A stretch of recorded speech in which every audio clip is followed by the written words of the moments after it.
ងទៅបាត់បងក៏រៀងស្រឡាញ់គេដឹងទៅមិនរួចដែរតែខំសាល់បងក្បែរគេយូរទៅរឹតឲ្យបងនឹកអូមិនអាចលុបរឿងកន្លងបានដោយងាយស្រី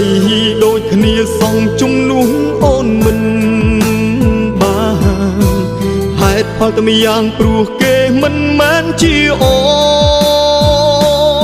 នដាក់ចិត្តស្រឡាញ់បានត្រឹមតែមួយមកគ្មានវិធីយត់យងលើពីនេះបានឡើយអាចប្រាប់បងបានទេមានថ្នាំអីលេបហើយបាត់នឹកអូនលេបហើយលែងចាំច